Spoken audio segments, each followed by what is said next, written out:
Get your copy of Fire. It's definitely a must-read. If you enjoy hood books, this one is it. Just like the title of the book, it's officially Fire. Get it on Amazon, paperback or Kindle.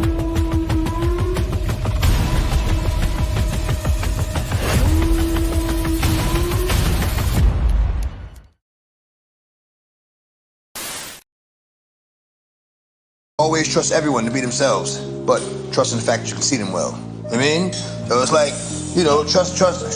It takes too much energy to not trust someone. I mean, it takes too much energy. You always gotta stay 2 steps ahead of them or whatever. Right. But trust them to be them.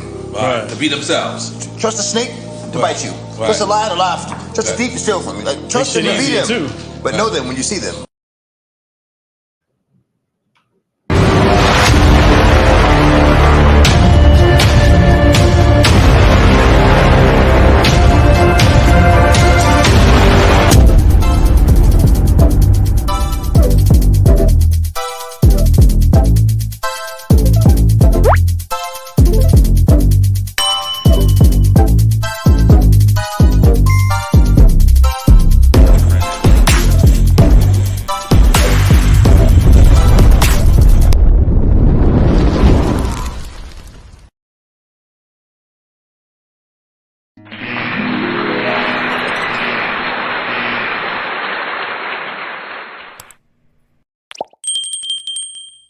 Let's go. Peace. This is The Enemy's Public, and I am Bro.Nasir. I hope everyone is enjoying this very hot Saturday evening. Right now it's thundering and lightning where I'm at. Peace to my brother Talk Your Talk Media and the true daughter of darkness. Thanks for joining me, brother and sister. This evening, I want to cover, can BRICS dethrone the US dollar? First, I want to explain to the families who's listening. If you haven't liked the video, please like on your way in. I want to explain to the family what is BRICS. BRICS is a intergovernmental organization comprising Brazil, Russia, India, China, South Africa, Iran, Egypt, Ethiopia, and the United Arab Emirates, originally identified to highlight investment opportunities. But the group evolved into a actual geopolitical bloc with their governments meeting annually at formal summits and coordinating multilateral policies since 2009. Bilateral relations among BRICS are conducted mainly on the basis of non-interference, equality, and mutual benefit, meaning that everybody will have a stake and everybody would share things equally. No bully pulpit, no bullies involved. The founding countries of Brazil, Russia, India, and China held the first summit in Yekaterinburg in 2009, with South Africa joining the bloc a year later. Iran, Egypt, Ethiopia, and the United Emirates joined the organization on January of this year. Combined, the BRICS members encompass about 30% of the world's land surface. Just imagine that. These countries, they encompass about 30% of the world's land surface and about 45% of the global population. Brazil, Russia, India, and China are among the world's 10 largest countries by population. I mean, if you look at like China and India, their back number population, the back number is larger than the United States total population. Again, Brazil, Russia, India, and China are among the world's 10 largest countries by population, area, and gross domestic product. Nominal and by purchasing power parity. All five initial members, all five initial members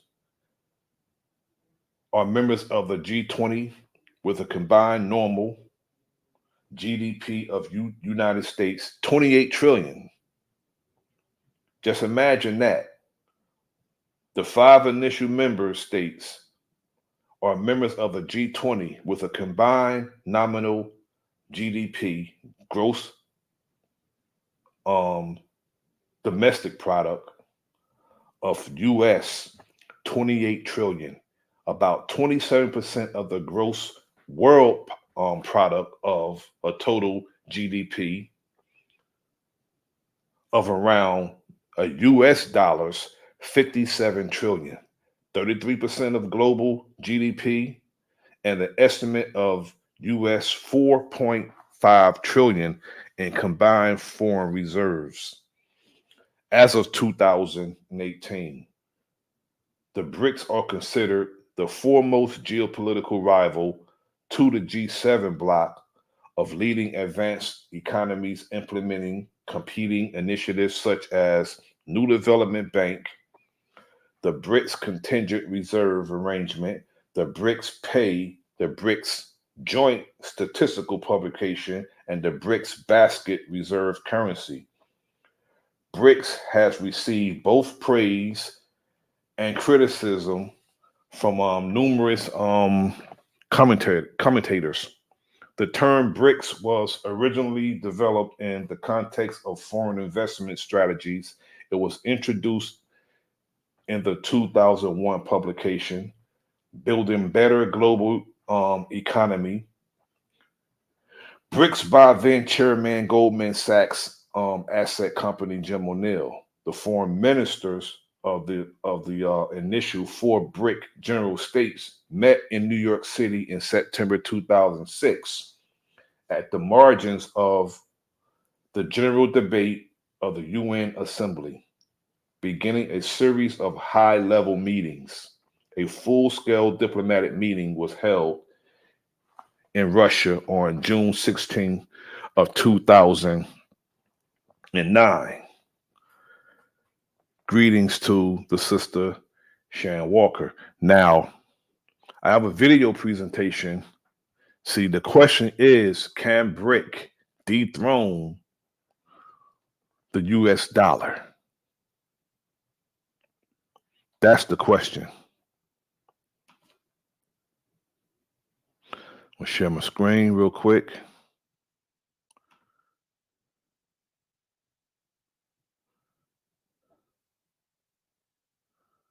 And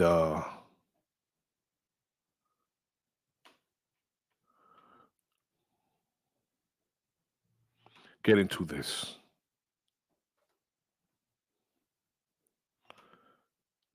Because Saudi Arabia, they said straight up, they're not renewing the contract that they had with America as far as the oil. They're going to sell oil to who they choose to sell oil to.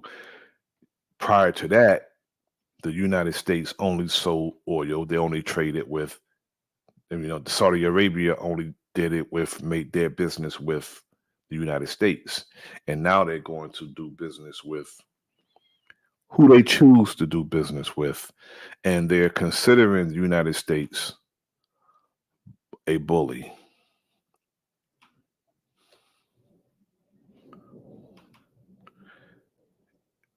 In all actuality, they consider the entire West as bullies. And, I said it for a long time. I've been saying it that United States are bullies, and eventually the bully gets jumped by everybody that they've been bullying. I've always said that.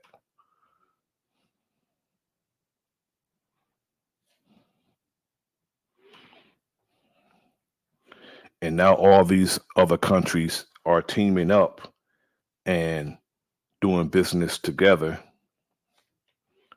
and they're not going to include, they don't want to include the West, because usually when the West get involved in something, want to be they want it to be a master slave relationship, and they want to have the lion's share of whatever the business is. And that's not dealing, there's no robbery in a fair exchange. That's what I'm trying to say. Countries and regional groups are increasingly diversifying away from the US dollar in trade transactions. This trend, known as de-dollarization, aims to reduce dependency on a single currency and promote economic stability by utilizing a mix of currencies. By embracing their own monetary units more prominently, nations seek to lower geopolitical risks and bolster local economies. This evolving landscape is reshaping global trade and finance dynamics, and has the potential to alter the significance of the US dollar in the global economy. In this video, we delve into the recent shifts by various countries towards reducing their reliance on the US dollar in international transactions. We explore the motivations behind these decisions and provide insights into their economic strategies. Furthermore, we analyze the de-dollarization initiatives within the BRICS plus bloc, focusing on the substantial measures these nations have implemented to broaden the scope of currencies used in global trade. Within BRICS and its expanding network, there is a pronounced emphasis on advancing digital currencies and central bank digital currencies, or CBDCs, as part of their de-dollarization strategy. China has notably made substantial strides with its digital yuan, positioning itself at the forefront of CBDC development and adoption. Russia and India have also initiated pilot projects for their respective digital currencies, while Brazil and South Africa are actively exploring CBDC implementation. This collective endeavor within BRICS underscores a concerted effort to reduce dependency on the US dollar, enhance financial sovereignty, and modernize cross-border transactions using digital financial instruments. Historically, the majority of China's cross-border payments were settled in US dollars. However, this trend began to change significantly in the last decade. By March 2023, for the first time, the share of payments settled in yuan surpassed those in dollars. As of March 2024, over half, 52.9%, of China's international settlements were conducted in yuan, while 42.8% were in dollars. This represents a significant increase from less than 1% of payments being settled in yuan in 2010. China's de-dollarization efforts include several key initiatives. The country has established numerous bilateral currency swap agreements which facilitate trade using local currencies. By early 2024, China had signed currency swap deals with over 40 countries, totaling more than 4 trillion yuan, or $582.3 billion. This network supports the use of the yuan in global trade and reduces reliance on the dollar. In addition to currency swaps, China has actively promoted the yuan in major trade agreements, especially with strategic partners. For example, agreements with countries like Russia, Brazil, and Argentina have enabled these nations to settle trades in yuan. These efforts are part of China's broader Belt and Road Initiative, which aims to expand its economic influence by financing infrastructure projects and facilitating trade in yuan. China has also diversified its reserves by reducing its holdings of U.S. Treasury bonds and increasing its gold reserves. In the first quarter of 2024, China sold a record $53.3 billion worth of U.S. bonds, part of a broader trend of decreasing dollar assets while bolstering gold holdings. Russia has notably ramped up its utilization of the yuan amidst Western sanctions imposed following its actions in Ukraine. This strategic shift has curtailed Russia's access to US dollars and other Western currencies, prompting a transition where over 80% of its trade with China is now settled in rubles and yuan.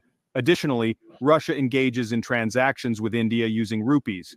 This move aims to mitigate the economic repercussions of sanctions and bolster financial stability by increasing reliance on local currencies. The surge in yuan-ruble trade represents a significant escalation, rising from approximately 30% just 2 years ago, highlighting a broader strategy to diminish dependence on the US dollar in global trade.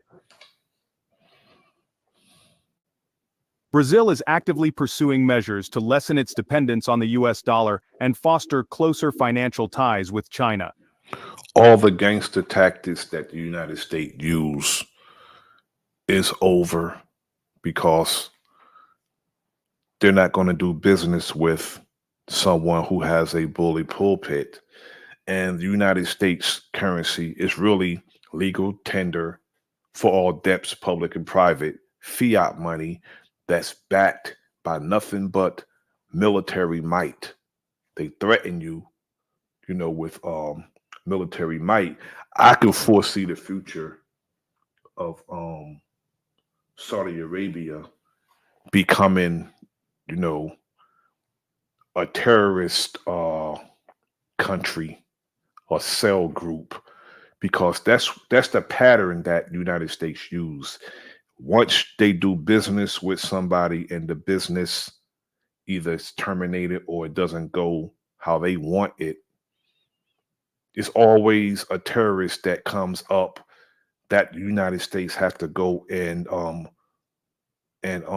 find and kill or bring to so-called justice. And then once they get in that country, they never leave. And they end up robbing that nation of its natural resources. Both nations have recently signed agreements to facilitate trade settlements in yuan, marking a significant step in diversifying currency usage. This shift is part of President Luiz Inácio Lula da Silva's broader strategy to achieve financial autonomy within BRICS and reduce reliance on the US dollar. In March 2023, Brazil and China agreed to trade directly in their respective currencies, bypassing the US dollar. This deal, which allows for the exchange of yuan for reais, aims to streamline trade processes, lower transaction costs, and promote increased bilateral investments. This move is expected to strengthen economic cooperation and trust between the two nations. In 2022, bilateral trade between China and Brazil reached $171.49 billion, a 4.9% year-on-year increase. Keyword is trust. And when there's fair dealing and when there's a fair exchange, there's no robbery, and that produces trust. When there's no bully pulpit, that produces trust. And it also produces peace and not make a mockery of peace. Highlighting the growing economic ties. Additionally, the Industrial and Commercial Bank of China, ICBC, has been approved as Brazil's yuan clearing bank, further facilitating yuan-denominated transactions and investments. This development has made yuan the second largest currency in Brazil's foreign reserves after the dollar, indicating a significant shift in the country's foreign currency holdings. President Lula has emerged as a strong advocate within BRICS for conducting trade in national currencies, emphasizing the importance of financial independence from the US dollar. This strategic pivot towards the use of local currencies is expected to optimize transaction costs and settlement times, benefiting both countries economically. These actions underscore Brazil's commitment to strengthening its economic sovereignty and fostering robust bilateral relations with China, marking a significant evolution in the global financial landscape. Let's take a quick pause. Could you do us a favor? If you enjoy our content, please hit the like button. To help even more, leave your thoughts and feedback in the comments. Your engagement helps us grow. Thank you. India has implemented significant measures to enhance the adoption of local currencies and reduce reliance on the US dollar. A major step in this direction has been the agreements with the UAE, which facilitate trade settlements in Indian rupees, INR, and UAE dirhams, AED. This local currency settlement system, LCSS, was established during Prime Minister Narendra Modi's visit to Abu Dhabi in July 2023. The system covers all current and permitted capital account transactions, enabling exporters and importers to invoice and pay in their respective domestic currencies. This initiative aims to reduce transaction costs and settlement time, promoting financial Salute to my good brother, Epic Studies. Thanks for tapping in, good brother. inclusivity and transparency. India has also opted to conduct trade transactions with Russia in rupees, emphasizing a strategic shift towards using domestic currencies in international trade. This move is part of India's broader strategy to diversify currency usage and strengthen economic autonomy on the global stage. The Reserve Bank of India, RBI, announced a framework for settling global trade in rupees, which is expected to streamline trade with Russia.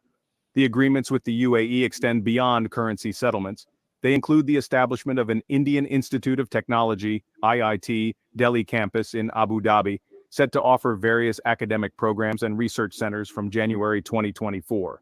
This collaboration aims to enhance educational and technological cooperation between the two countries. Additionally, the integration of India's This is what you call cooperation without putting sanctions and embargoes and tariffs and threatening people with military might and trying to be the big dog and getting the lion's share of the sharing. Now, this is what BRICS is trying to do, and they're totally against the West because, in all actuality, this is not what the West is about. Equal share dealing. Unified Payments Interface, UPI, with the UAE's Instant Payment Platform, IP. Greetings, respect to Lady Shea Butter. Thanks for tapping in. IPP, will enable fast, convenient, and cost-effective cross-border fund transfers. The linkage of payment and messaging systems, including the RuPay switch and UAS switch, will further facilitate mutual acceptance of domestic cards and processing of card transactions, boosting bilateral financial interactions. These actions mark significant steps in India's strategy to diversify currency usage and enhance its economic independence, fostering stronger economic cooperation and trust between India and its trading partners. South Africa hosts a yuan clearing bank, a crucial step in facilitating trade and financial transactions in Chinese yuan. The agreement to establish a yuan clearing business in South Africa was signed between the South African Reserve Bank, SARB, and the People's Bank of China. This arrangement enables the supervision, oversight, and clearing of yuan transactions within South Africa, thereby supporting bilateral trade and investment flows between the two countries. So when we go to these other countries and we try to trade US dollars in for the dollars that's of that nation, pretty soon the United States dollars is going to turn to the equivalent of pesos or something. That dollar is backed by nothing and it's going to crash. China is currently South Africa's largest trading partner, making this development significant for both nations' economic cooperation. Moreover, the usage of the yuan in transactions between South Africa and China has seen substantial growth.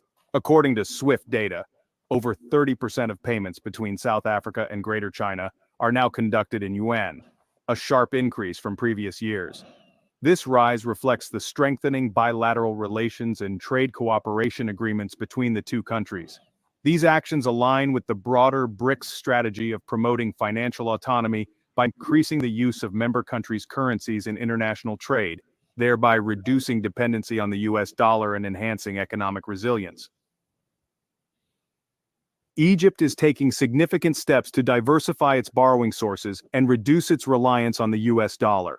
A key part of this strategy has been the issuance of panda bonds, which are yuan-denominated bonds sold in the Chinese market. In October 2023, Egypt successfully issued panda bonds worth 3.5 billion yuan, approximately $479 million.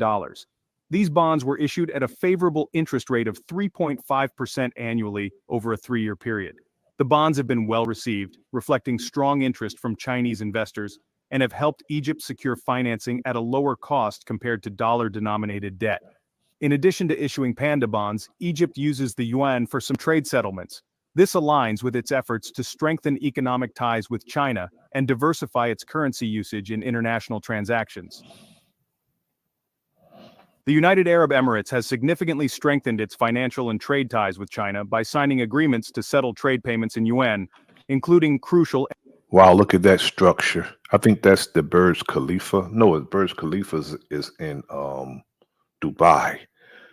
But that's a beautiful structure. I would love to go to either Dubai or the United Arab Emirates. Energy transactions.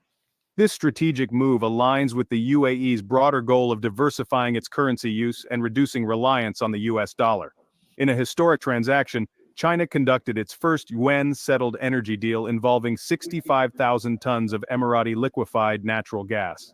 This deal was executed through the Shanghai Petroleum and Natural Gas Exchange and marks a critical step in using the yuan for major trade deals, thus challenging the dominance of the dollar in energy transactions. The UAE and China have also signed several other agreements to enhance bilateral trade and investment. In recent years, bilateral trade between the two countries has grown significantly, with the UAE becoming Bilateral. China's largest trading partner in the Arab world. In 2022, the bilateral trade volume reached $69.2 billion, and both nations are working towards a target of $200 billion by 2030. Saudi Arabia is actively exploring alternatives to the US dollar for its oil sales and other trade transactions. This strategic shift is aimed at Now, this is the part right here. Saudi Arabia is a part of BRICS, and this right here could really crash the economy. This part right here. diversifying currency usage in international trade and enhancing economic ties with China. Saudi Arabia, the world's largest oil exporter, has been in discussions with Chinese officials to conduct some of its oil trade in yuan instead of dollars. This potential move is part of a broader effort to reduce the kingdom's reliance on the dollar and to strengthen its trading relationship with China, the largest importer of Saudi oil. Despite extensive U.S. sanctions aimed at curbing its oil exports, Iran continues to sell significant amounts of oil to China. In fact, China is the primary buyer of Iranian oil, accounting for around 90% of Iran's oil exports. This trade Do we realize what sanctions do to countries and people of that country? To tell you that you can't do business with certain people, that is wicked. is frequently settled in yuan, bypassing the US dollar and mitigating the impact of sanctions. Iran has developed sophisticated methods to maintain and even increase its oil exports to China. These methods include using a fleet of tankers that operate outside of standard maritime regulations to avoid detection and sanctions. Payments for this oil are often made in yuan through smaller Chinese banks, further avoiding the US financial system. In 2023, a significant portion of global oil trade was conducted in currencies other than the US dollar, with Iran playing a notable role in this trend. By accepting yuan for its oil, Iran not only secures a stable revenue stream but also strengthens its financial ties with China, helping to sustain its economy amidst international sanctions. Trade between Ethiopia and China has been substantial, with the total Now, for 50 years, 1974 to 2024, Saudi Arabia only traded with the United States as far as the oil, and they probably is getting cheap as hell too, and didn't want Saudi Arabia doing business with nobody else, and being the big bully all over the world, want to be the world police and want to be the big bully, and the standard of the dollar is not backed by nothing. So they was giving them the oil, trading with fiat money. It's like going and giving them monopoly money. total trade volume reaching approximately $4.3 billion in 2019. Ethiopia primarily exports commodities such as coffee, oilseeds, and textiles to China. The demand for Ethiopian coffee and oilseeds has been steadily increasing in China, contributing significantly to Ethiopia's export revenue. China has been actively promoting the use of the yuan in its trade dealings with African countries, including Ethiopia. This promotion is part of China's broader strategy to internationalize its currency and challenge the dominance of the US dollar in global trade. Initiatives such as the Belt and Road Initiative have facilitated greater financial cooperation, with Ethiopia benefiting from Chinese investments in infrastructure and industrial sectors. Qatar has been strengthening its financial ties with China, evidenced by agreements to use the yuan for trade. In 2023, trade between Qatar and China reached $80 billion, approximately $21.98 billion, making China Qatar's largest trading partner. A significant part of this relationship includes the long-term LNG supply agreements where China National Petroleum Corporation, CNPC, and Sinopec have signed deals with Qatar Energy to purchase millions of tons of LNG annually. These deals are part of Qatar's strategy to enhance economic cooperation with China and reduce reliance on the dollar. Oman has engaged in UN trade agreements as part of its strategy to diversify currency use in trade. This move aligns with broader reduced dependency on the dollar. Oman is part of the Gulf Cooperation Council, GCC countries, that have been increasingly using the UN for cross-border trade settlements. Bahrain is participating in UN-based trade agreements to diversify its financial practices and reduce exposure to dollar volatility. This move supports Bahrain's strategy to enhance financial cooperation with China, aligning with regional trends towards financial diversification. Kuwait has also adopted the UN for some trade settlements as part of its efforts to diversify currency use and reduce dependency on the dollar. This strategic shift is aimed at enhancing financial stability and strengthening economic ties with China, reflecting a broader regional trend towards de-dollarization.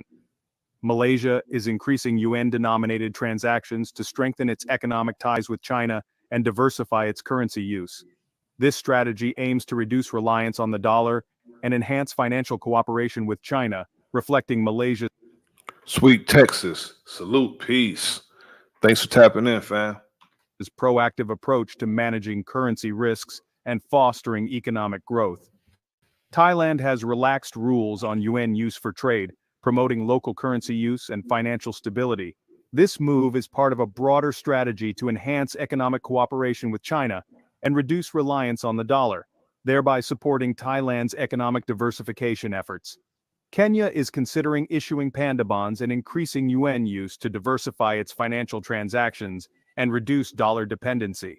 This strategic shift aims to enhance financial stability and strengthen economic ties with China, following the trend of increasing UN use in Africa. Zambia has established a UN clearing bank and promotes the yuan's use in trade to support local and regional trade in yuan. This move is part of a broader strategy to enhance financial stability and reduce reliance on the dollar, supporting Zambia's economic objectives. Bangladesh uses the UN for trade settlements as part of its strategy to strengthen economic cooperation with China. This move aims to diversify currency use and reduce dependency on the dollar, aligning with Bangladesh's broader economic goals. Indonesia is increasing UN use for trade to enhance its trade relations with China. This strategic shift supports the country's efforts to diversify currency use and reduce reliance on the dollar, reflecting Indonesia's approach to financial risk management and economic stability. Singapore is active in UN-denominated transactions to facilitate financial transactions in the region. This move is part of a broader strategy to enhance economic cooperation with China and diversify currency use, supporting Singapore's role as a global financial hub. Britain has significant UN transactions as part of its strategy to promote financial services and trade. This move supports efforts to diversify currency use and strengthen economic ties with China, reflecting the UK's financial sector's adaptability and global orientation. Germany has seen a substantial increase in UN use to diversify financial transactions and strengthen economic ties with China. This strategic shift aims to reduce reliance on the dollar and enhance financial cooperation, supporting Germany's robust trade and economic framework. Canada has increased UN payments as part of its efforts to enhance financial and trade relations with China.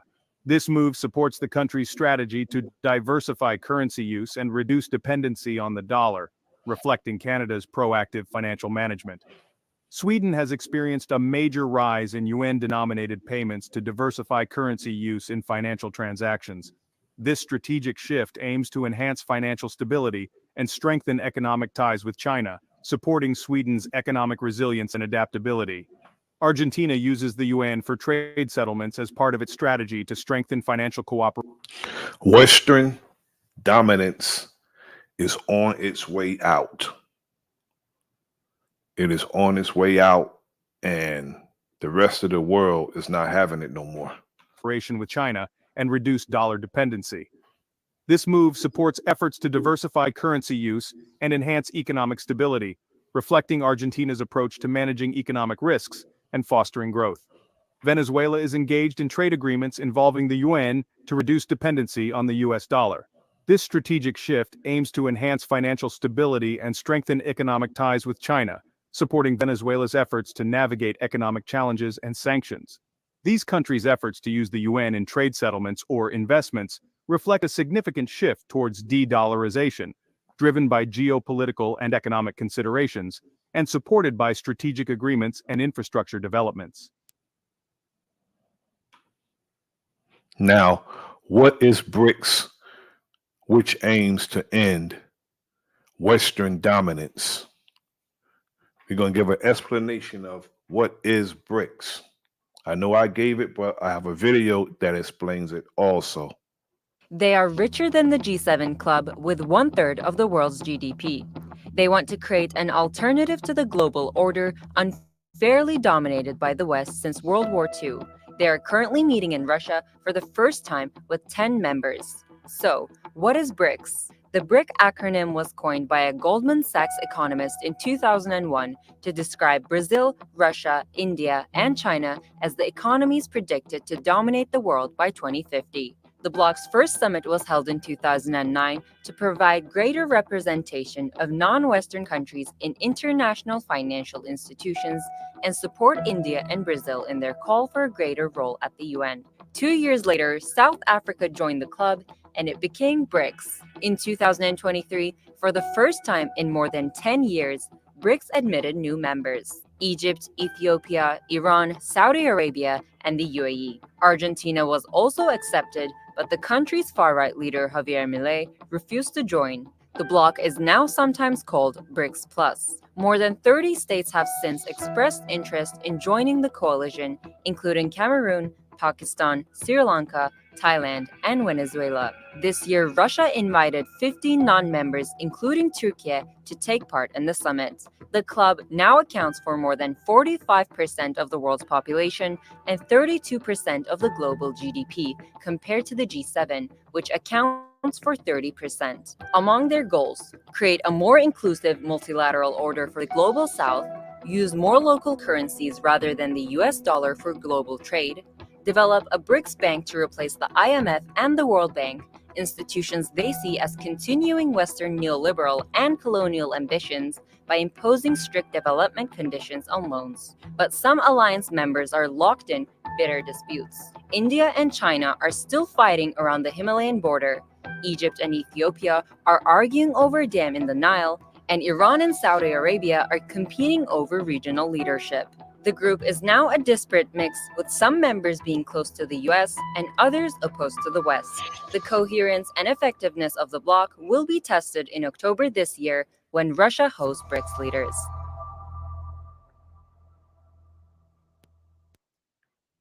Now we're gonna go to Saudi Arabia, who joined BRICS, and we're gonna talk about Saudi Arabia's currency. They joined the Bridge project. Project M-Bridge is a collaborative initiative involving the Bank for International Settlements, also known as BIS, and several central banks. It's aimed at developing a multi-CBDC or central bank digital currency platform. The main participants in this groundbreaking project include the People's Bank of China through its Digital Currency Institute, the Hong Kong Monetary Authority, the Bank of Thailand, the Central Bank of the United Arab Emirates, and the Saudi Central Bank, which has recently joined as a full participant. In addition to these primary participants, there are over 26 observing members, including prominent financial institutions and central banks from around the world. Some of these include the International Monetary Fund, or IMF, the World Bank, the European Central Bank, and central banks from countries like Norway, France, Italy, and South Korea. The project aims to create a platform that leverages distributed ledger technology, or DLT, to enable instant, cost-effective, and secure cross-border payments and settlements. By using digital versions of national currencies, the M-Bridge platform intends to address inefficiencies in the current cross-border payment systems, such as high costs, slow speeds, and operational complexities. Overall, Project M-Bridge represents a significant step towards modernizing the global financial system and improving financial inclusion through the use of cutting-edge digital technologies. What exactly is M-Bridge in simple terms? Let's break down the concept in an easy-to-understand way. Imagine you live in the United States and want to send money to a friend in Thailand. Traditionally, this process might involve multiple banks, currency conversions, and fees, taking several days to complete. Without M-Bridge, you go to your local bank in the US and send money. The US bank contacts an intermediary bank that handles international transactions. The intermediary bank contacts a Thai bank. The Thai bank finally deposits the money into your friend's account. Each step may involve fees and take time, possibly several days. However, with M-Bridge, you use a digital version of the US dollar, a CBDC, to send money directly to your friend's Thai digital wallet. The transaction is processed using a digital version of the Thai baht, Thailand's CBDC. The money is received almost instantly with minimal fees since it bypasses intermediary banks. You could think of M-Bridge like a high-speed train network between countries. Traditionally, sending a package or money required trucks or banks to drive through various tolls and checkpoints or intermediary banks, which took time and money. With M-Bridge, Peace to the good brother, Big Dog, Philly OG. Thank you for tapping in, brother. it's like putting the package on a bullet train or CBDCs that goes straight to the destination with no stops, making the delivery much faster and cheaper. Benefits of M-Bridge include transactions that happen almost in real time. Lower fees since there are fewer intermediaries. Simplified process without multiple banks involved. Additionally, using blockchain technology can make transactions more secure and transparent. Let's take a quick pause. Could you do us a favor? If you enjoy our content, please hit the like button. To help even more, leave your thoughts and feedback in the comments. Your engagement helps us grow. Thank you. The M-Bridge project has made significant progress in 2024, reaching the minimum viable product (MVP) stage. This marks a crucial milestone, enabling real-time peer-to-peer cross-border payments and foreign exchange transactions using central bank digital currencies, CBDCs. Here are some key updates. Expansion of participants. Saudi Arabia has joined the project as a full participant, adding to the initial group, which includes the People's Bank of China, Hong Kong Monetary Authority, Bank of Thailand, and the Central Bank of the United Arab Emirates. Additionally, there are over 26 observing members, including the European Central Bank, International Monetary Fund, and central banks from countries like Norway, France, and South Korea. The project uses the custom-built M-Bridge Ledger, a blockchain platform designed specifically for central banks. It supports Straight up power moves to end Western dominance and end all the sanction and all the embargoes, equal trading all over the world. Equal trading, equal dealing. I know the West is not with that, but this is what's going on.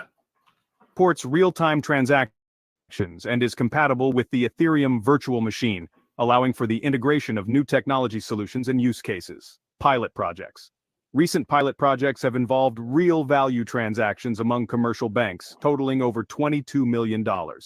These pilots have demonstrated the platform's ability to handle significant transaction volumes and provided valuable insights for further development.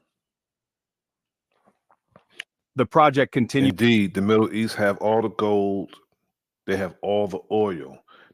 They have the sweetest crude oil. Actually, they said the sweetest crude oil was in Libya, but all the rest of the oil has the sweetest crude also.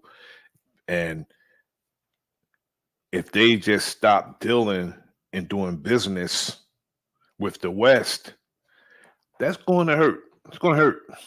Now we're going to really need these electric cars then if they stop doing business with with the West. We're going to need those electric cars then. Continues to attract international interest with new participants and observers from around the world. This broad participation underscores the global importance of improving cross-border payment systems and the role of CBDCs in achieving this goal. BRICS use of M-Bridge. The BRICS nations stand to benefit significantly from the mBridge project, which aims to create a more efficient and cost-effective cross-border payment system using central bank digital currencies, CBDCs.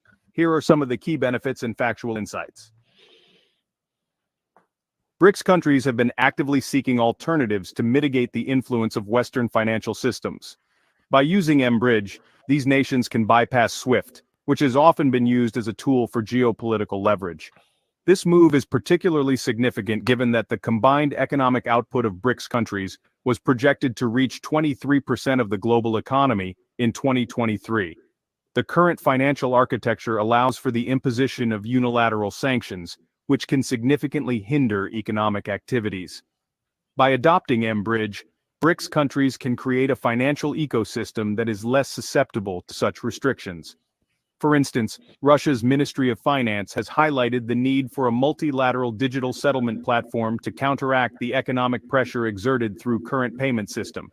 Do you know, in order to be a member of BRICS, it requires a sanction ban. You can't put sanctions on people. You can't starve a country. They don't allow it in BRICS. That's the requirement of joining it. If you got sanctions on people, you got to release them. You can't sanction people. They don't want to starve no country out.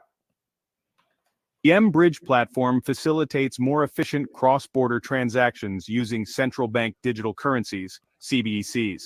This system not only reduces transaction costs but also enhances financial inclusion, especially in regions where traditional banking infrastructure is limited.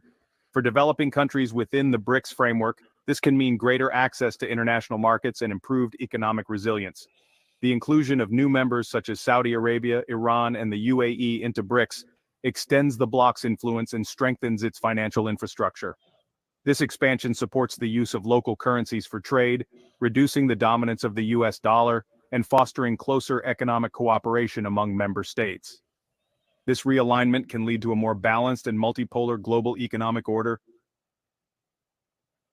The platform aims to include populations previously underserved by traditional financial systems. Exactly. With a significant number of developing countries exploring CBDCs, mBridge provides a pathway to enhance financial access and inclusion, allowing more people to participate in the formal economy.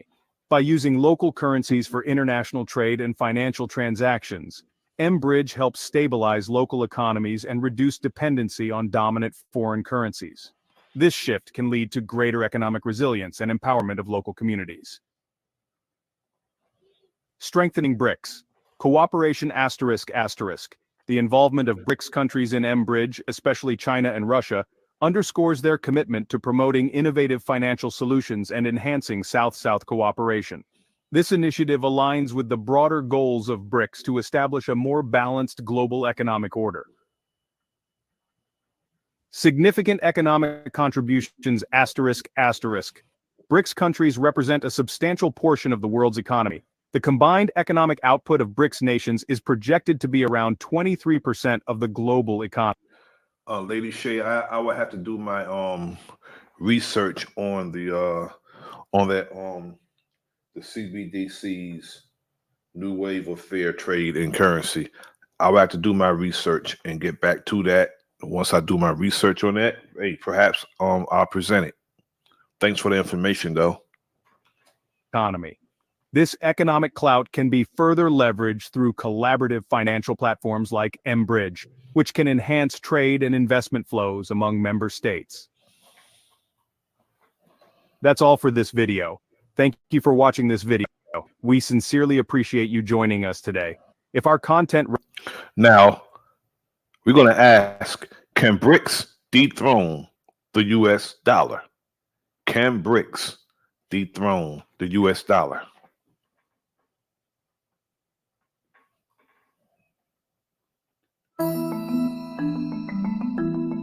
Periodically, talk of ways to reduce or eliminate dependence on the US dollar pop up in varied economies globally.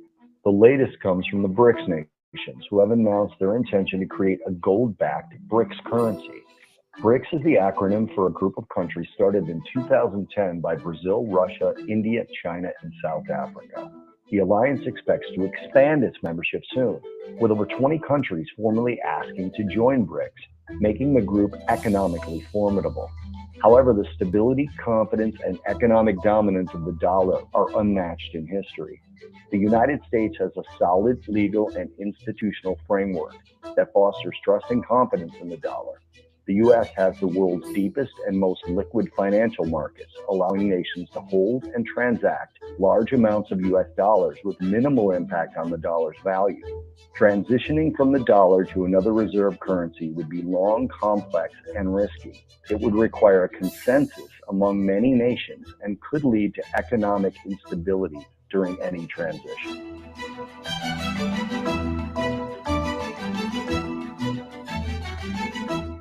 Why so many countries are abandoning the dollar? That's the good question. And just looking at the recent headlines is enough to make an American have a panic attack. The dollar is done, says one story. A post-dollar world is coming, says another. And perhaps the most fear-inducing headline was, end of dollar dominance will also spell demise of U.S. hegemony. But before you go cashing in your dollars for old brass buttons and pieces of used string, you should probably hear what we've got to say about that. We'll get to the analysis part soon, but first let's have a look at why some countries have indeed been giving the dollar the cold shoulder as of late. The term we use for this economic phenomenon is de-dollarization. The same thing happened to the British pound at the start of the last century. As many of you know, the UK's superpower status took a hit after the First World War, when its economy shrunk, fighting what it perceived as exactly, the British pound is already done.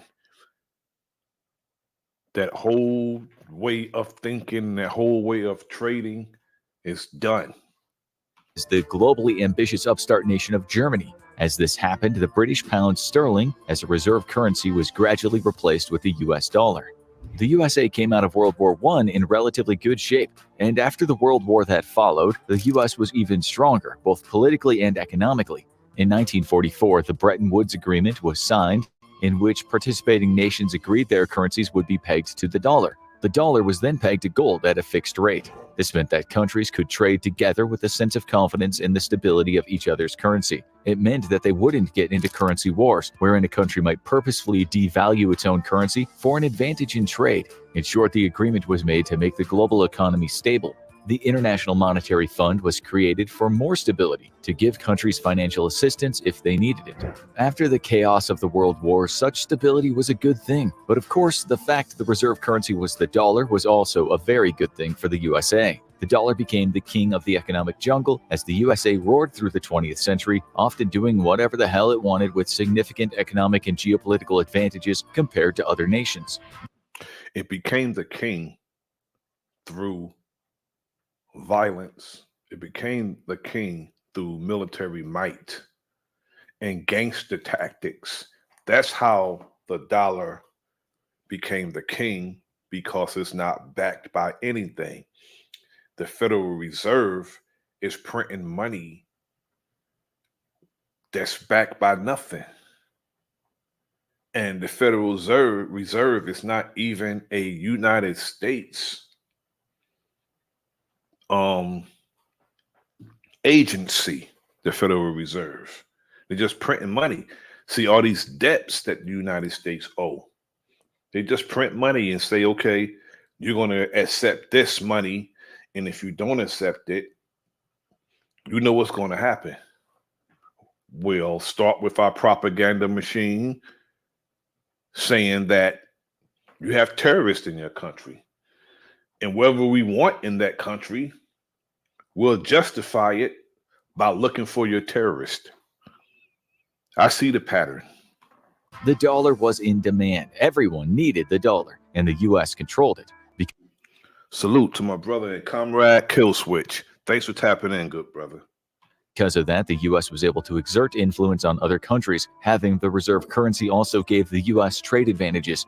There's also something called seigniorage, which in short means the U.S. made money from the production of money, since the cost of making it was less than what it was worth. It costs less than $10 to make $10, and everyone wants or needs.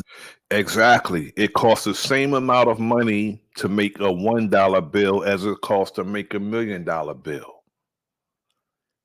You just change the damn modes and it's okay, we're printing ones, now we're printing fives, now we're printing tens, now 20s, all the way up to $1 million. It costs the same amount. It's backed by nothing besides military might. It's the bucks. Cha-ching. This is a very basic explanation, but all you really need to know is when the dollar became the world's reserve currency, that suited the US just fine.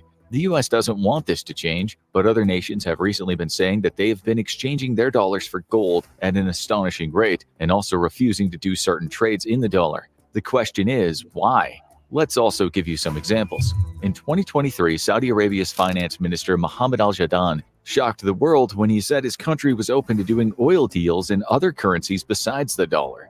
This oil-rich nation had been trading its oil in dollars for 48 years. Yep. This really was a big story, and there are a few things to consider. China is one of them. Due to China buying about 1/4 of all Saudi Arabia's oil exports, China is Saudi's largest. You know the United States don't like that. Saudi Arabia is doing business with China after 48 years of doing business with the United States exclusively. You know they don't like that. Largest trading partner. The countries have been close for a long time, but it seems they're becoming even closer these days, just as Saudi Arabia's relationship with the US has been somewhat strained at times. Importantly, Saudi Arabia is also a big part of China's Belt and Road Initiative, a multi-billion-dollar, maybe $1 trillion global development project that gives China tremendous influence around the world. This will help Saudi Arabia, heavily reliant on its oil exports, to diversify its economy. That will be needed when the world is less reliant on oil. These countries need each other. The two countries just made a deal in which state-owned Saudi Aramco will acquire a 10% share in the Chinese oil refiner Rongsheng Petrochemical for $3.6 billion. At that same time, the former will provide 480,000 barrels a day of crude oil to Rongsheng's refinery for 2 decades. The small print on the deal doesn't really matter for this video, but what does matter is China and Saudi Arabia are getting closer, and it also matters that they're talking about doing deals in yuan, not dollar. They're doing deals where nobody gets robbed. Equal sharing, equal dealing. And that way, there's no bad blood, and it's going to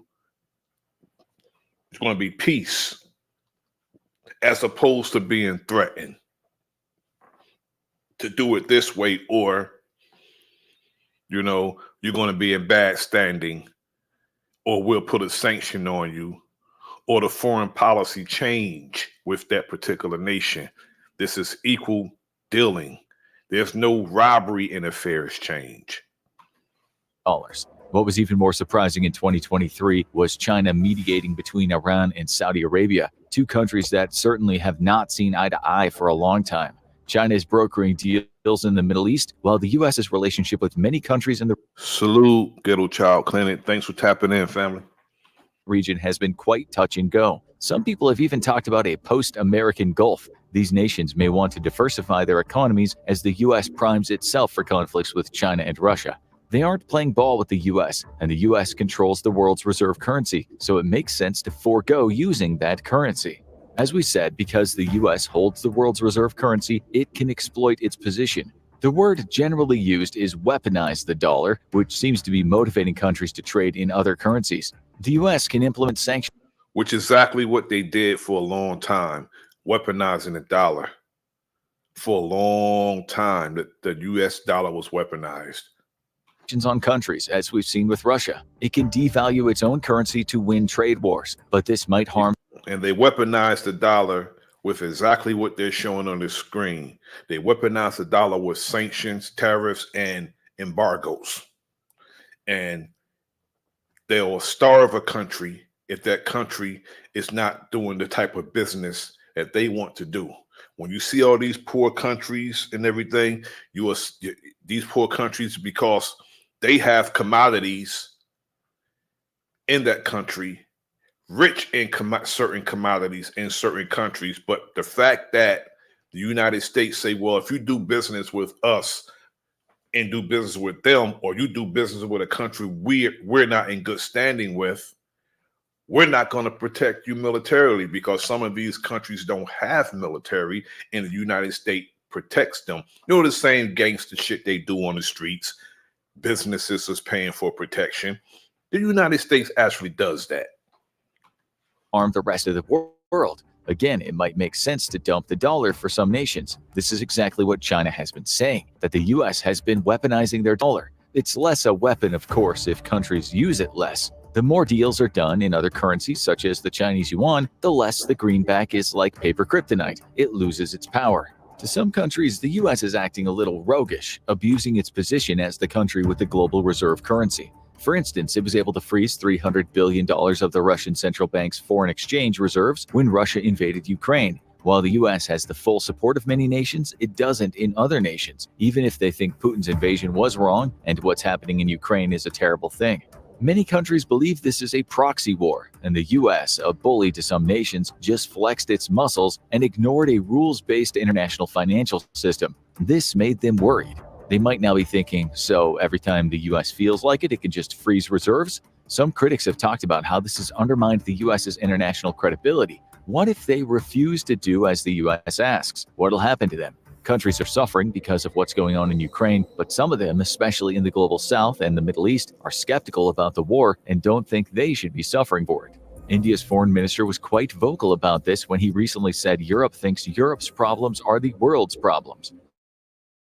But that world's problems, more neutral countries are not so critical of Russia, or even if there's no natural resource in a particular country that the United States is not interested in, they will allow another bully country to just straight up bully you.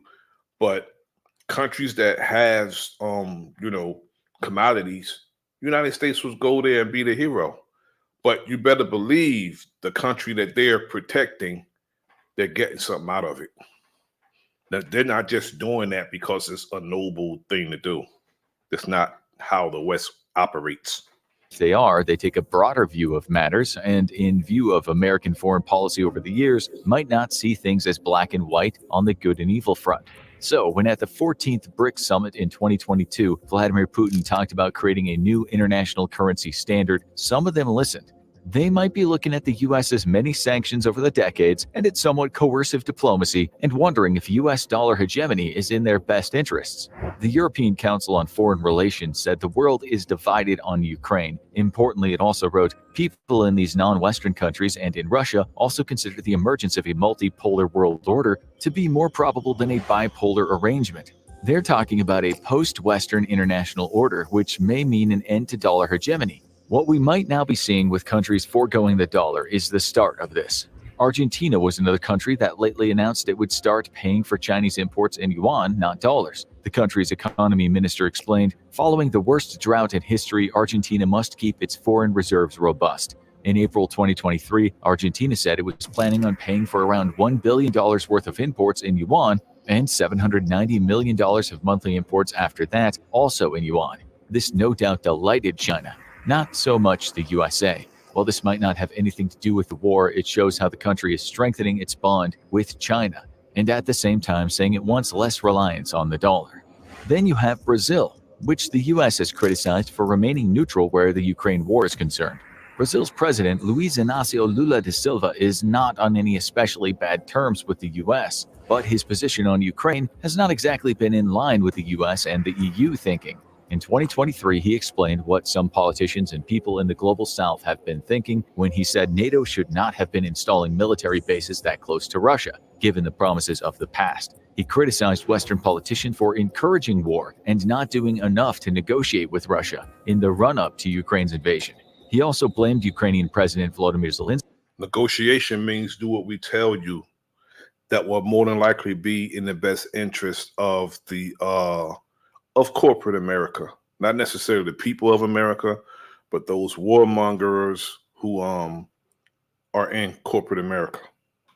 Zelensky saying he was as responsible as Putin for the war. The Ukraine foreign minister shot back, "We have to clearly note Ukraine does not trade its territories." Silva's comment obviously made some people's blood boil, but outside of the mainstream Western media, many analysts have said similar things. The British historian Geoffrey Roberts, whose specialty is Soviet diplomatic and military history, wrote in a recent paper, "Could war have been prevented by a Russian-Western deal that halted NATO expansion and..." Now, Turkey is interested in cooperating and joining BRICS also. So that'll be another nation that's going to join the organization.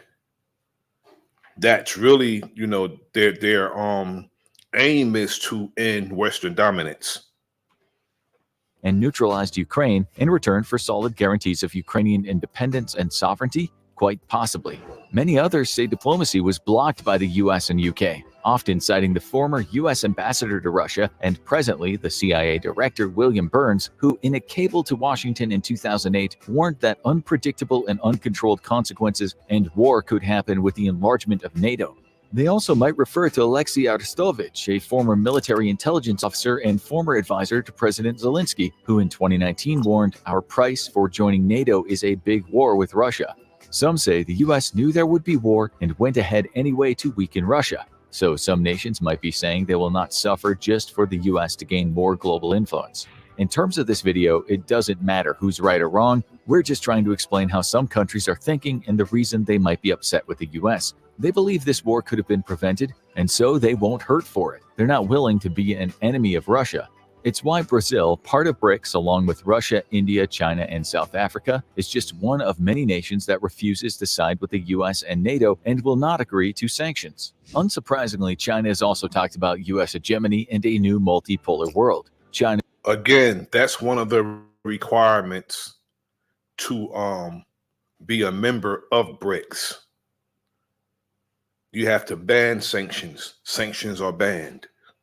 It just inked trade deals in Moscow. In a joint statement, they said Russia needs a prosperous and stable China, and China needs a strong and successful Russia. They added that they intended to increase the diversity and supply of agricultural products and food exports to each other. Russia's economy, despite the sanctions, has remained strong and will very likely stay strong for some years to come. One of the reasons is China, and the fact that many deals will now be done in yuan, not dollars. Brazil will too. In 2000, China wasn't even in the top 5 trading partners with Brazil, and now it's number 1. It's the only country in the region to have hit over $100 billion in trading with China, and more deals have been made. We might now be at $150 billion. Many of these emerging economies seem to be thinking in a similar way. We hope you're starting to see a pattern here. At around the same time as Brazil and China made those deals, South Korea and Indonesia also agreed to use their respective currencies for trade. About a year later, India and Russia signed the rupee-ruble trade agreement. The US had pressured India to reduce its Russian imports under sanctions to Ukraine, and the EU prohibited trade in euro-denominated banknotes to Russia. So India was between a rock and a hard place. It chose the route out, straight down the middle. The country has been criticized, but as you know, India said Ukraine is Europe's problem. It said it's just taking care of business, and its moral duty is toward its own citizens. Ukraine said India is acting immorally and adding to Ukraine's suffering. But guess who is India's biggest arms supplier by far? Russia. It supplies 70% of India's arms. There's not a chance in hell India will turn away from trade with Russia. India has already inked a new... Especially when they're supplying those nukes, because India do have nukes, and they get them from Russia. Bilateral payment scheme, meaning not in dollars, with the United Arab Emirates. Sticking with Asia, Bangladesh, Kazakhstan, and Laos are now in talks with China about new payment mechanisms. Malaysia, Indonesia, Singapore, and Thailand have all agreed to trade outside of the dollar. The Indonesian finance minister said in 2023 that the sanctions on Russia are a valuable lesson, saying countries will now just do transactions directly, bilaterally, using their local currencies, which he said was probably good for the world in the long run. Maybe not for the US, though.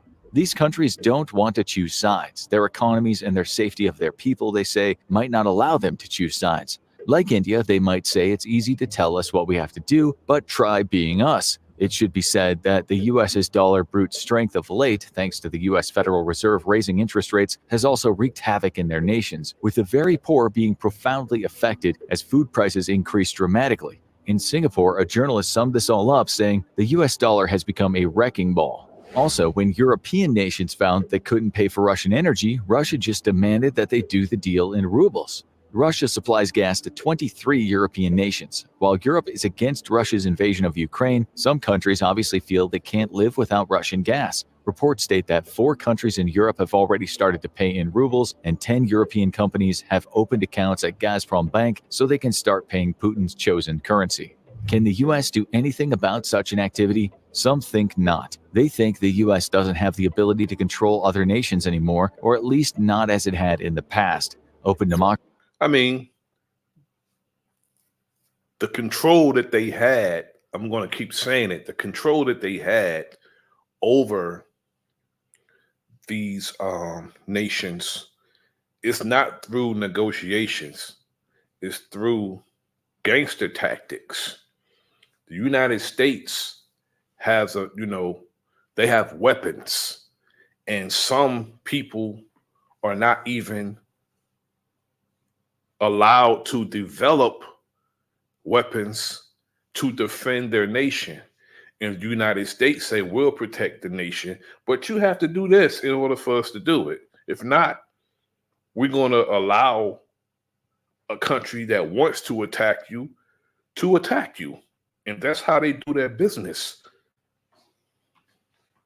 Democracy wrote in 2023, the power of Western powers is undeniable, but it is also undeniable that the world is increasingly moving toward multipolarity. The article said that the global south will not be bullied. Many others argue that the days of do what we tell you or else are coming to an end. And exactly, as my brother said in the chat, the global south hits different. They're not having it. De-dollarization is proof of that. De-dollarization is certainly catching on, which has led some pundits to call this a revolt against the US and its dollar. They say weaponization of the greenback doesn't work anymore. Bloomberg reported that at least a dozen countries in Asia are experimenting with a dollar alternative. It said this was unthinkable not even that long ago.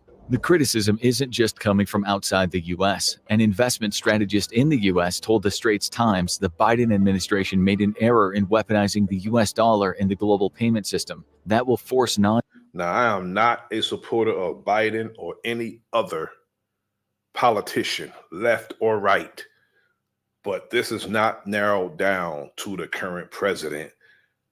The dollar has been weaponized for a long time. More than likely before Biden was a thought in his father's head. Non-US investors and nations to diversify their holdings outside the traditional safe haven of the US. Another thing that's happened is countries buying gold with their dollars. They may not feel right now the dollar is their safest bet. Gold is probably safer, given they don't know what the US is going to do next. I mean, gold is definitely a better alternative to any currency. And inflation could be on the way. China and Turkey were the biggest buyers, with India, Qatar, and Uzbekistan also ranking highly on the list. It was the biggest gold buyout in history by central banks. In 2022, they bought 1,078 metric tons compared to 450 tons in 2021. Again, this is countries thinking the dollar is at risk. A Japanese analyst explained gold buying by central banks is a sign that the dollar's dominance is eroding. This gold purchasing activity is expected to remain rampant as countries opt for a safer economic path. So diversity is the word on the street in economics these days, just as much as it's one of the most used words regarding cultural issues. The world's economies are... A wise man told me years ago, sitting in his living room, that gold would be the standard. 20 plus years ago, sitting in his living room, he told me that gold would be the standard. And if you don't have some, you better get it. Are diversifying. In evolutionary terms, they're adapting to a new environment. It's survival of the fittest. But what will these new adaptations mean for the US? Some might say that the answer to this is the same as the answer to what happens to the alpha male chimpanzee when he leads with too much violence and is often unfair to the troop. Rebellion is the answer, always violent rebellion. But is this way over the top? Is the story of rebellion and the end of the dollar being exaggerated? Don't have a panic attack. That's what happens when greedy, warmongering people in corporate America, that's what happens when they don't get their way. That's what happens when a certain group of people don't get their way in general. It always go to the violence. attack yet, is what we say. We call this the good news and the bad news segment of the show. Let's start with the good news for the people that don't want to see the end of the dollar as the world's reserve currency. Okay, so first of all, changing a reserve currency would take a long time. You can't just supplant the reserve currency for the simple fact that about 60% of the global foreign currency reserves are in the dollar. It took many decades for the British pound to be replaced. It would be the same with the US dollar. It's true that in 2000 the dollar was 71% of global foreign currency reserves, but 60% is still a lot more than the yuan in circulation at 2%, the euro just 21%, the yen at 6%, and the British pound at 5%. As one analyst said, changing the reserve currency would be like telling the world that the English language should be replaced as a global language. The dollar is not done. If we look at global trade throughout the entire Americas, close to 96% of trading is in the greenback. That's not going to change anytime soon. Sure, in Europe, the euro is the currency of choice, but even then, 23% of trades are executed on the dollar. As for Asia-Pacific region, 74% of trading is done using the dollar. The rest of the world, 79% of trades use the dollar. You also need to know this. In 2022, the USA bought around $3.3 trillion worth of goods from other countries, but other countries only bought $2.1 trillion from the US. That leaves what we call a trade deficit, $1.2 trillion, not pocket change. So the foreign countries are sitting with a stack of dollars. They could spend it elsewhere, maybe in China, but then they'd have to convert their USD to do that. You can also only buy stuff in the US in USD. Instead, they buy what's called the most liquid security on the planet, which is US Treasuries. Some also hold on to the cash. It's thought the world has about $7.4 trillion in these treasuries and about $1 trillion in cash, about 46% of all the dollars out there. But the US offering these treasuries is a liability, and the countries must trust in the US and its dollar, which they obviously do. No other countries, according to the experts, are willing to take on this role, and even if they thought about it, they probably wouldn't be capable. Money makes the world go round, and the dollar is the oil for the engine. Without it, the economies of the world would grind to a halt and almost get conked out. Stories about the end of the dollar have been around for decades, which tells you something about their predictive potential. The media loves a good doom story, whether it's overpopulation, all the oil running out, or the end of the dollar. It gets eyes on their product, but it doesn't mean the stories are anything close to being true. Another thing is China is always mentioned in these stories. Still, economists often point out that China's economic model, it's well known for super growth over the last 2 decades or so, depends on the US dollar being the world's reserve currency. China doesn't want this to change. It can't change if China's well-being is to stay intact. And you have to ask the question, if China was thinking about knocking the dollar off the top spot, how many countries would put their trust in a new reserve currency? Sure, the US has problems, but it's not autocratic, and it's certainly more transparent than China, which is what governments want when they're entrusting their money with a country. China also has very strict capital controls, while the US doesn't have many. This makes the dollar the better option for a reserve currency. As one economic pundit explained, for all the troubles of the West, the US and the EU are coherent actors with deeply embedded institutional structures that are difficult to replicate. Now, for the bad news. Some people say the US has overplayed its hand too many times now. It's activated the ire of too many nations, playing school ground bully one too many times. Yep, school ground bully. And will bomb you back into the Stone Age if you are not in compliance with their foreign policy. Internally, much of the world sees the USA as a polarized social and political mess. This is another reason why there's a lot of talk about the end of US hegemony. The ship is sinking, they say, and rather than try to fix it, they're fighting over the gold and the jewels in the hold, which no one will have if the ship goes down. The critics say US politics, society, and culture is too much us versus them rather than we. It doesn't scream stability, and other nations are taking note. See, BRICS, they're creating a we, an alliance, not just merely aligning themselves with each other, but actually working together to to solve all the problems and to trade and do fair, equal, clean business and trading. There's been chatter about BRICS coming up with a common currency. More and more countries seem to be interested in joining the group, although it would be a pity to spoil that easy-to-remember acronym. The term BRICS Plus has been mulled over, but we think it sounds too much like a vitamin shake. On the BRICS waiting list are 8 countries: Algeria, Argentina, Bahrain, Egypt, Indonesia, Iran, Saudi Arabia, and the UAE. The countries thinking about joining are Afghanistan, Bangladesh, Belarus, Kazakhstan, Mexico, Nicaragua, Nigeria, Pakistan, Senegal, Sudan, Syria, Thailand, Tunisia, Turkey, Uruguay, Venezuela, and Zimbabwe. By 2050, some of these nations are expected to be economically flying. You can expect more countries in the near future to want to join. The question is, will the dollar be done by then as the global reserve currency, or will that happen much quicker? It's easy to imagine the answer is yes to the former question. Many think the BRICS common currency is coming, especially as one analyst put it, these countries will outweigh not only the reigning hegemon, the US, but the entire G7 weight class put together. Still, that doesn't mean all you guys in the USA will be living among smoking embers of houses while running around trying to catch rats for your evening meal. One analyst argues that the dollar being replaced might not be such a bad thing for the US, given how much responsibility comes with it. He also said it seems unlikely that anytime soon this alliance will mount any profound challenge to the dollar, especially as its 2 biggest economies, India and China, can barely agree on anything. He reckons if they could, BRICS might just smash through the status quo. This means that the dollar status as the world's reserve currency is not going to change anytime soon. But, and it is a big but, a new world order is taking shape. How will that look? We can't say, but it will likely mean the US losing much of its power. Now, this is the first BRICS meeting post-suspension.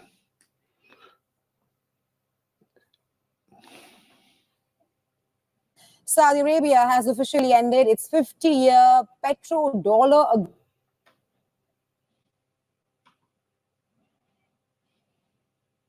agreement with the United States, shifting to a multi-currency system for oil sales. Well, this transition allows Saudi Arabia to sell oil in various currencies. This move coincides with Saudi Arabia's participation as a guest nation at the BRICS Outreach Ministry. Exactly, Sweet Texas. It would end all the white degeneracy, the so-called mindset of so-called white supremacy, because their currency fell. And if it's not flowing through if it's not flowing through this world like it's been doing, it's like one thing falls at a time. I welcome it. I just say that I welcome it. Ministerial meeting in Russia. Well, BRICS now comprising 10 full members, including Saudi Arabia, Egypt, Iran, UAE, and Ethiopia. And they all are pushing for greater use of local currencies in foreign trade and financial transactions.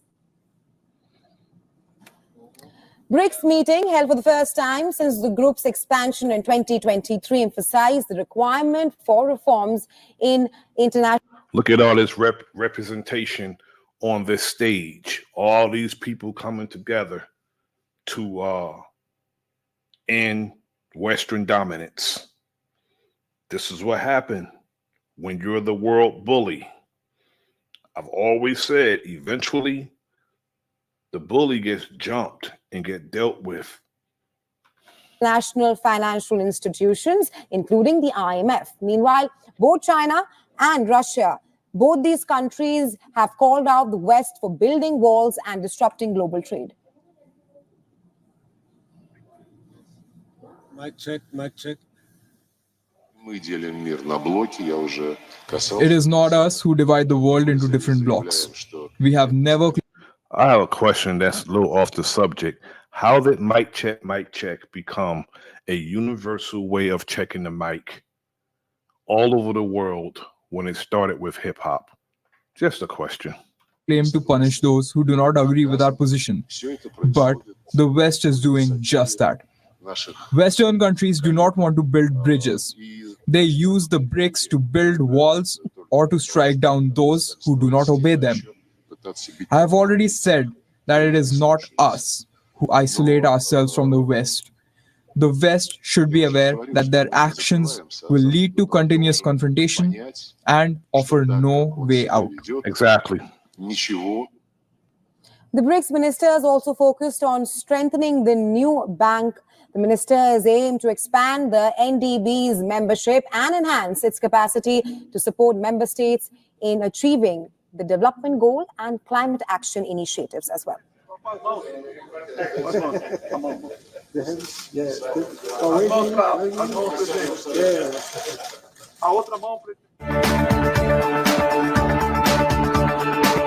This is the final video of this evening, and this is the requirement for BRICS to be a member. Countries wishing to join BRICS must not engage in unilateral sanctions, according to Russian Deputy Foreign Minister Sergei Ryabkov. But at a Moscow press conference, he highlighted this as a principal criteria for BRICS membership, particularly emphasizing the prohibition of sanctions against any current BRIC members, especially Russia. Russia's statement comes as BRICS bloc, originally comprising Brazil, Russia, India, China, and South Africa, continues to grow. Recently, BRICS expanded by including Egypt, Ethiopia, Iran, and the UAE, now collectively known as BRICS Plus. This expansion underscores the bloc's increasing influence and its desire to promote a multilateral global economic order at this point of time. The significance of this statement lies in the geopolitical and economic landscape it helps shape. BRICS, with its growing membership, aims to counterbalance Western-dominated institutions like the IMF and the World Bank. By insisting on non-participation in unilateral sanctions, BRICS positions itself as a champion of sovereignty and non-interference, appealing to countries frustrated with Western economic pressures and sanctions. The economic implications of BRICS expansion and its anti-sanction stance are significant. Number one, it strengthens the group's bargaining power on the global stage. No ganging up on other nations and putting sanctions and embargoes on them. No ganging up on other nations. No interference. No sanctions. This is the requirement of being a member of BRICS, particularly in trade negotiations and the international economic forums as well.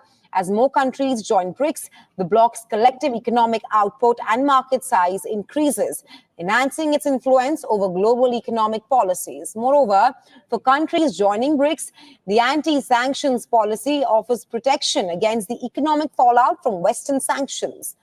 There's particularly appealing for nations like Iran and Russia, which have faced extensive sanctions from the West. Well, in summary, BRICS' condition for new members to issue unilateral sanctions signals its commitment to fostering an alternative economic order. This policy not only strengthens internal unity, but also attracts countries seeking to avoid the repercussions of Western economic sanctions, thereby reshaping the global economic landscape.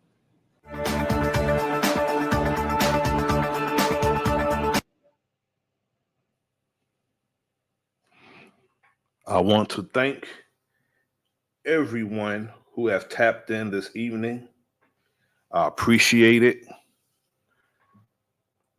We're going to get more information on this, and I'm going to do my research on the information I received in the chat this evening. I will bring that information. I will do my research and bring that information to the platform with a live stream. But before I go, I want to thank the true daughter of darkness, my brother and comrade, Talk Your Talk Media, Sister Sharon Walker, my brother and comrade, Epic Studies, Lady Shea Butter, Sweet Texas. Make sure I'm not Sharon Walker. Make sure I'm not forgetting anyone. And my brother and comrade, Kill Switch, my brother and comrade, Ghetto Child Clinic, my brother and comrade, Big Dog Filio G. I want to thank you all for joining me this evening, tapping in, and going back and forth with the information. Again, this is your brother Nasir. Thanks for joining me this evening. This is the enemy's public. Until next time, peace.